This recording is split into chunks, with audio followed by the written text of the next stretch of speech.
Hey there, haunters. Dave Ferrier from fearschool.com, where we train actors and managers in the skills and techniques to make you successful haunters. So I've got a question for you. What is the number one guest complaint that actors have control over? And I can tell you it's not price, it's not how long the wait times are, it's conga lines. Now, customers aren't going to call them conga lines when you're reading reviews about your haunt. What they're going to call them is, hey, we kept running into the group ahead of us. And I'll tell you, guests absolutely hate that. Ruins the experience for them because for the most part, all they see are the backs of the strangers in front of them. And it sucks for you as a haunter, as a scare actor, because you don't have time to reset. You're just dealing with 10, 15, 20 people all in a row. You don't have time to reset, whether it's your drop panel, whether it's your hiding spot, whatever it is, it's no fun for you either. Conga lines don't solve themselves. You as the scare actor, you're gonna have to be the one to break them up. And I'm gonna show you real briefly exactly how to do that. One of the key things before we even do that, I need you guys to understand is that you as the scare actor own that room, whether it's an actual room in an indoor haunt or whether you're outdoors in a trail. You own that spot. You have to dominate that regardless of what sort of character you are. You have to be in control of those guests, because if you're not, this technique is going to be really difficult for you. So let's do it. I'm in my spot in my haunt. It doesn't really matter what character I am. I am in character before the guests arrive, whether I'm visible and they can see me as they enter, or I'm hiding somewhere and I jump out when guest number 2 or 3 arrives in my spot. It doesn't really matter. So the guests are here. Welcome to the infirmary. I like the looks of this one here. You know, I don't remember what's in this needle. What do you say we find out? So I'm doing my scare, doing my dialogue, whatever it is. I can now see that instead of 5 people, which is the normal amount that we let in, there's 10.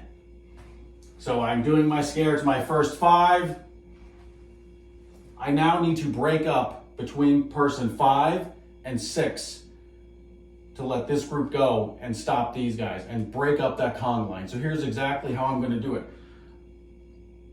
Persons 5 and 6 are right next to me here. In this case, there actually is a wall. This is what I'm going to do. Stop! You're staying here with me. The rest of you, go see what awaits you. That is key. Because the moment I say stop, yes, I need persons 6 through 10 to stay right here and to stop walking, but that's going to stop persons 1 through 5. I need to specifically tell them, go, get out of here, see what else is ahead of you, because otherwise they're going to stay in here too. They're going to actually obey and listen, which is rare for customers. But so now I've got persons 6 through 10 stuck in my room with me. What do I do with them? I've got to at least get 30 seconds of space between them and the people who just left. I'm not going to be able to jump out and scare them. They already see me. I'm right in front of them. So now this is where your improv skills are going to come in. Now you have to interact with them. But what's great is you have the chance to interact with all of them. And sometimes guests, maybe they're in the middle, maybe they're in the end, they're not getting that interaction. But now here's your chance to do that.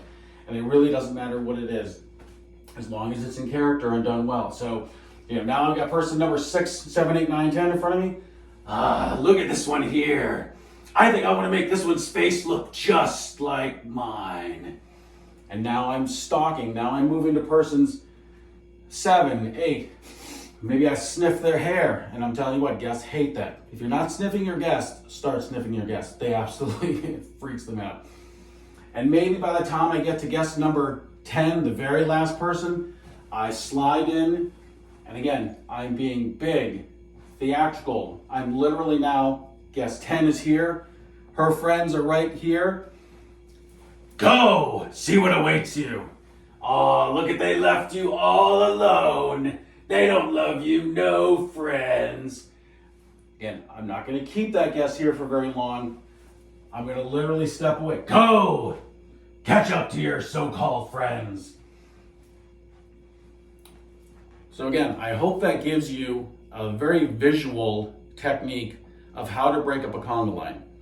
Now, sometimes what will happen is the people you're trying to break up will say things like, oh, wait, no, those are my friends in front of us. Guess what? You don't care. All you're trying to do is break up that conga line. Maybe there are 6 people in that group and you're breaking them up at number 5, and now someone is with people they don't know. It doesn't matter. Use your improv, use your dialogue. You'll never see them again. Whatever it is you're going to say, again, the point is to break up the conga line. When they leave your room, sure, they'll run ahead and try and get with their friends, and that's totally fine. But I hope I've given you a very visual example of how to break up a conga line. Now, this does work for silent characters as well.